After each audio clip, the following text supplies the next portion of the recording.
Philippians 3 and 13. You got it from the calendar? Philippians 3 and 13. When you have it, would you please stand? It should be on the board. And we know this. We know it. We know it. We know it. We're still talking about majoring and minoring. Amen?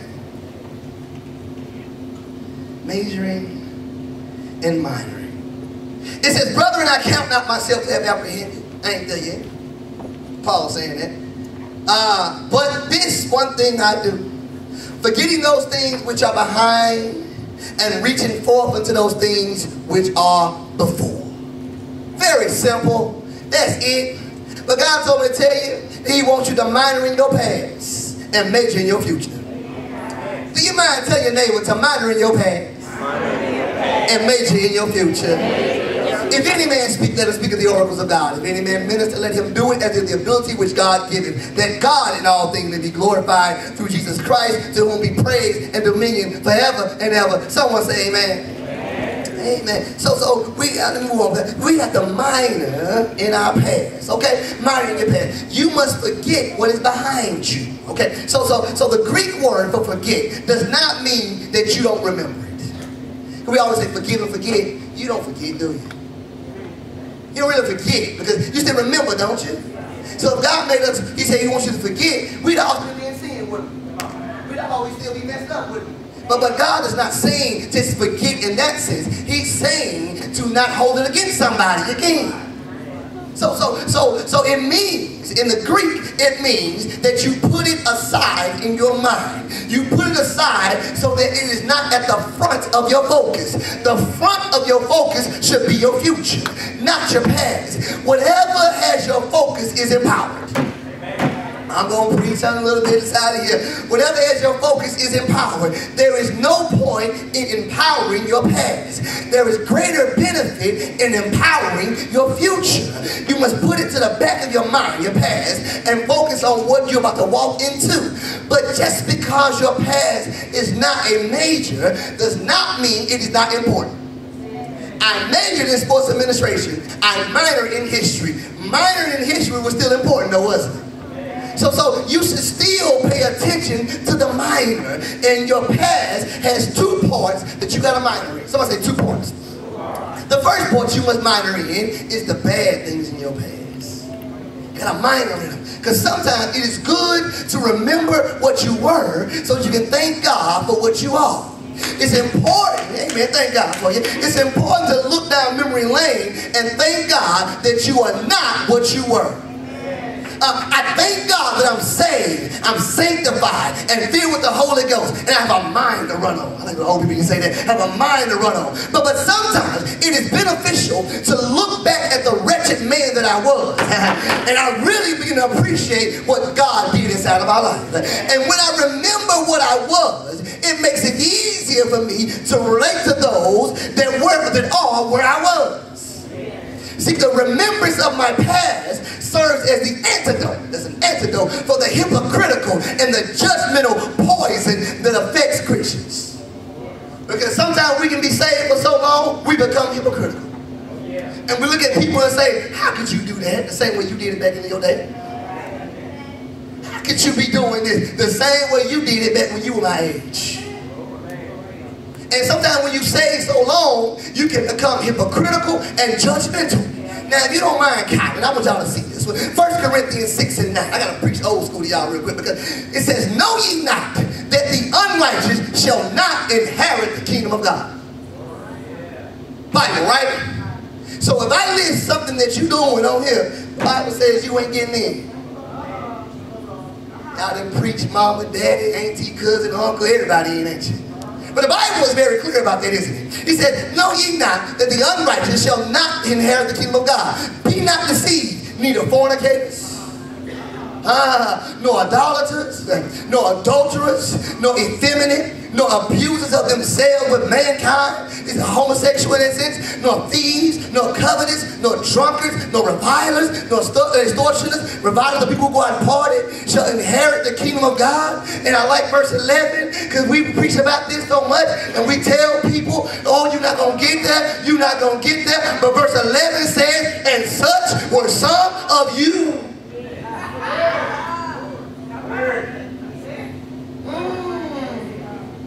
I know you've been washed right now. I know you look good on Sunday morning right now. You get it all together right now. But such was some of you.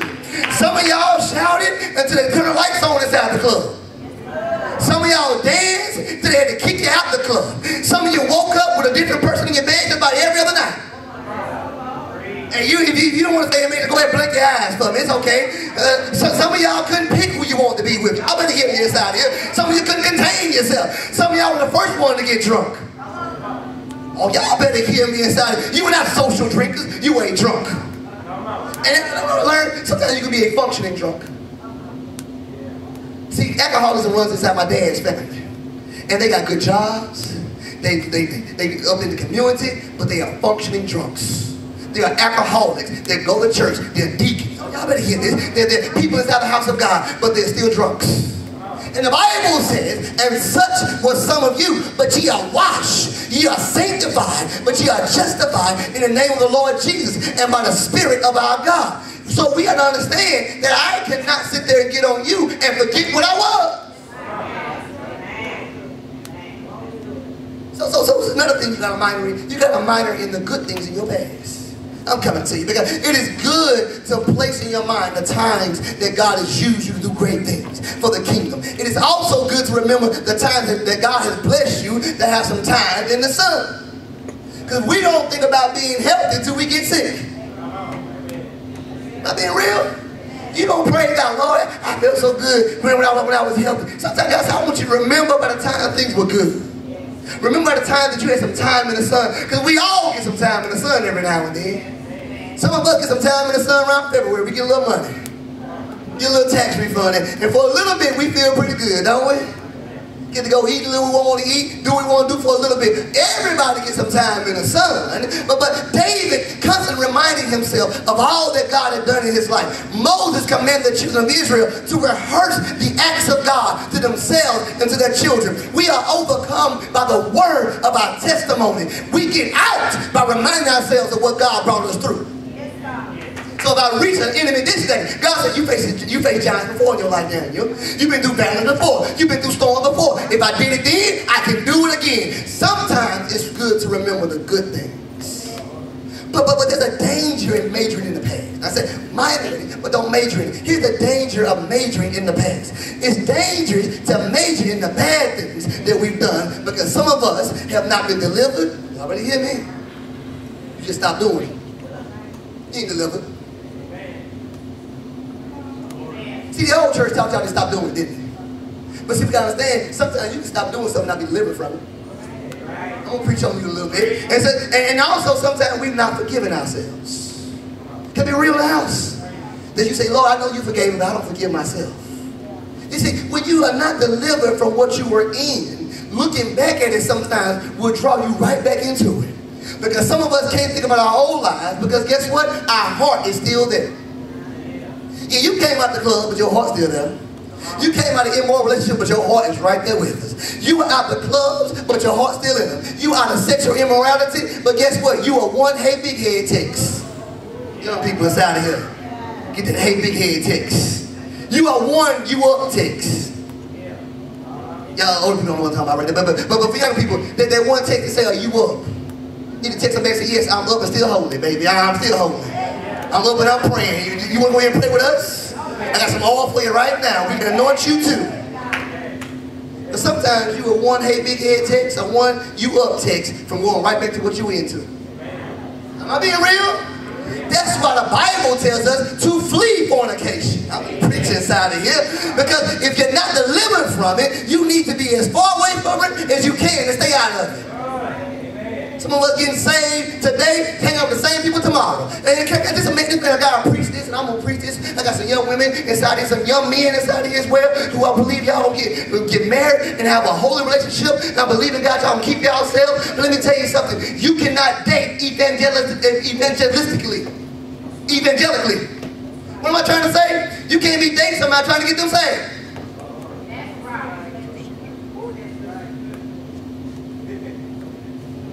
You minister to them.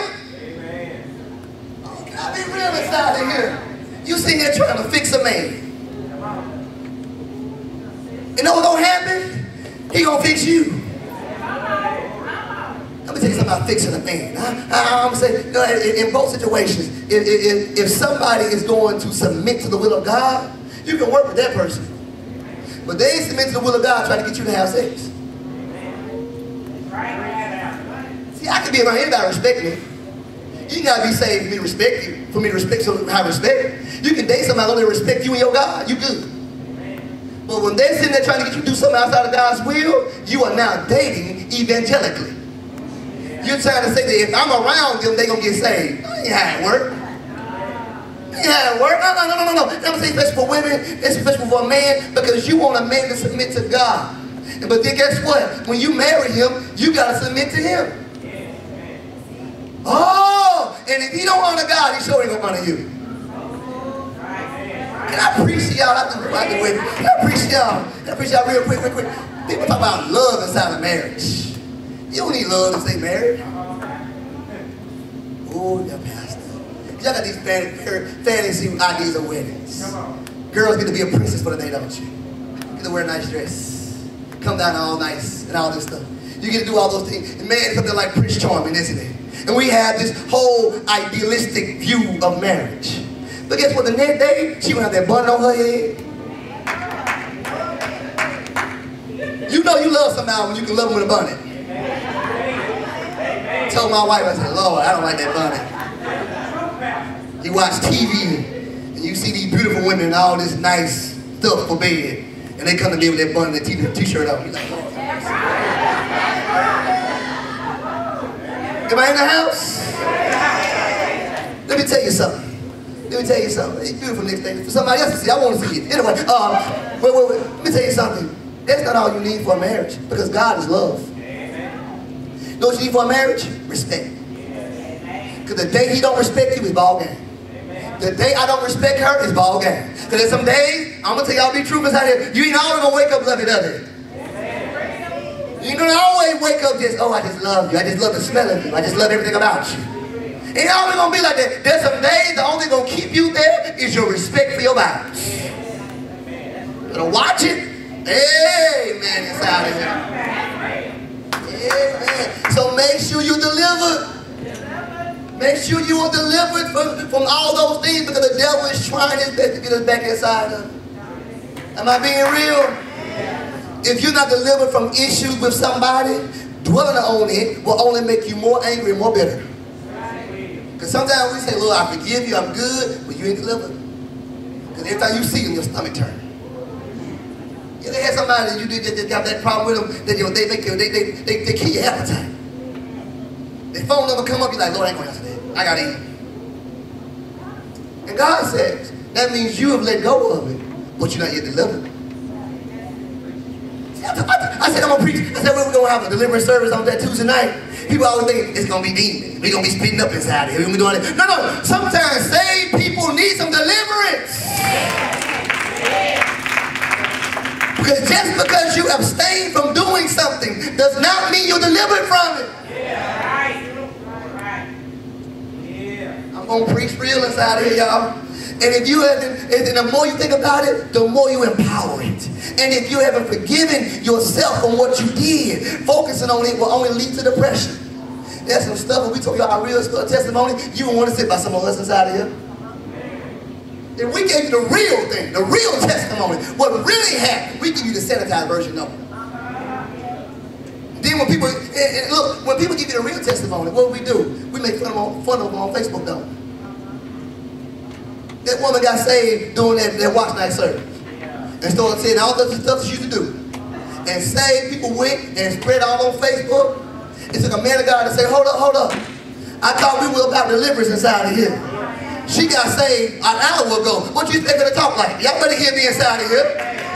Sometimes when people got to be specific and tell you what they came out of, and if we really gave our testimony, we wouldn't want to sit by somebody inside of here. And sometimes the reason why we don't tell our testimony, we have forgiven ourselves, yeah? And you can't do anything with your past, but God can. He wants to make a trade. Somebody go to Isaiah 61:3. It says, to appoint unto them that mourn in Zion, to give them beauty for ashes. Oh, y'all better hear this, because I'm going to give you beauty for ashes. The oil of joy for mourning. The garment of praise for the spirit of heaviness. See, if you want to have the spirit of heaviness off of you, you got to have the spirit of praise praise inside of you. Oh, the Bible says right there, so the garment of praise for the spirit of heaviness. I just get so heavy, Pastor. I can't praise this morning because you wearing the wrong garment. You showed up to the wedding with the wrong garment on. Whenever I enter the house of God, I put on the garments of praise. I will enter his courts. Oh, with thanksgiving. I will enter his gates with praise. When you have the garment of praise, I have no time for heaviness. I didn't want to hear that.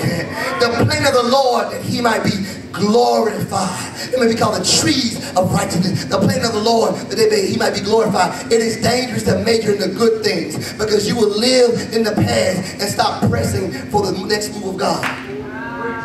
Can I preach right here? And y'all might not like me after this one, but I'm going to go into the truth. See, one of the greatest problems with the people of God is that we live in the past move of God. And we are oblivious, or we are apathetic. I mean, we don't care to the things that God wants to do in the future. Some of us are stuck. Hey, God, we're stuck in the past. We're stuck in what God did way back then. You ask me, how you know you saved? How you know this? We talk about something God did back in 1985. I remember when.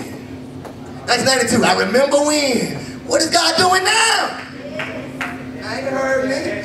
I know that you were anointed back then. I know you were a prayer warrior back then. I know that you were a bold soldier back then with mighty faith back then. But what have you done for God lately? Janet Jackson had a song, y'all young people don't know about it. He said, what have you done for me lately? I did all this, I did all that for you, God. But what have you done for me lately? I used to pray. I used to fast 4 days. Y'all young people talking about fasting. I fast 4 days. I fast 3 days. But God said, what have you done for me lately? Can I tell you something? Being a man of God, sometimes we'll talk about how God uses and God did this. God said, Daniel, what have you done for me lately? People always talking about when I first got saved, you should be better than when you first got saved. When I first got saved, I stayed inside the Word. I stayed fasting. I stayed before the face of God. What happened? Did he change? Did you change? Can I go back to being married? It takes up most of your life. You know what? If I only focus on what I did for Rayla back in the day and didn't do anything today, she walk out my life with you. Because she's going to feel like she's not being celebrated. So you know what happens to saints of God? Can I be real with y'all? We talk about what we did for God way back when, and we did nothing since. We don't stay before God, we don't pray, we don't do all these things, and the only thing we can do sometimes, I'm going to go ahead and say it, we can talk about what somebody else is not doing. But God said, what are you doing? My mother back to preaching here on Pentecost, and she said something to that song, the Brush I Won song was so great. The change I want to see, it must begin in me. If that don't make you shout, if that don't convict you, we talk about everybody else, but Lord, let me be the change agent. Let me be the catalyst, God. If nobody gonna do it, God, send me out. I know that. And when the focus, and when you focus on the greatness of the past, you compare your present to a past that is behind you. We serve the same God. If he did it then, he'll do it again. I believe the move of God is inhibited. It is stopped inside the house of God. Because we are so stuck in what he did that we won't allow him to do anything now because it doesn't look familiar. It don't look familiar. You say, Lord, it don't look the same. It don't look familiar. And God said, no. I'm still moving. I'm still moving. Everything changed. Don't everything change? Cars don't look the same. How we dress ain't the same no more. Everything changes. That's why I'm trying to tell, can I go here with something real quick? Get y'all in my mindset. You know, that's why I'm telling people about how we dress as men. Mother Evan, I like she was telling me, she said, you know, now I mean, we try to wear, now I ain't got them on today, but we wear our pants a little more fitted now, don't we? You know why? Because grown folk wearing them wide leg now. But back in 1998, we wore on wide leg. I was looking at some stuff back from the day, and I said, Lord, Jay-Z and all them guys, they wore some big pants. Who remember throwback jerseys? You get somebody who wear a medium and have on a 4X. Do you know why young people stop doing it? Because grown folks start doing it. When your uncle wear that throwback jersey, it's time to go. Know why we start wearing FUBU? Because our uncle started showing up to the game with some FUBU on some starch jeans. What happens is, things just change. So they said, you guys are so wrong. Y'all should be wearing this. You know what Mother Evelyn said? She said they wore the same thing back in the 60s. everything just come back around. And we spend time preaching. I said, people preach, you should be wearing a little tight pants. You should wear a little fitted pants. You know what James Brown wore? You know what Jackie Wilson wore? Can I be real in the house? And when we wore them too big, y'all got on us, didn't you? Your kids will always wear the opposite of what you wear. It ain't cool. That's why you trying to find your kids on Facebook. They gone. They post graduation pictures on Facebook. Know why? Because you on Facebook. They on Snapchat. They on stuff that you can't use. Young people said to your head like this, you can tell the truth. And sometimes we think that things are just so wrong and so bad. It's just that things have changed. And it looks different, but it's still the same. Oh, y'all ain't heard me inside of here. Y'all be real. What God is doing is different. And we get mad that they don't look together, they don't look the same. And the Bible states in Isaiah 43 and 19, he said, behold, I will do a what? A new thing. I will do a new thing. He said, now it shall spring forth. Shall ye not know it? And I will even make a way in the wilderness and rivers in the desert. Can I preach y'all? This is a new dispensation that God is saying. What God is going to do in the future is not going to look like the past. We had to fry fish and do barbecue plates and sell donuts and do all that to supply our needs, to raise funds before. But God says, now I'm going to make rivers in the desert. Y'all ain't heard me. I'm going to make rivers in the desert. You have to always go down to the office. Lord, give me some food. Lord, give me some food stamps and give me this.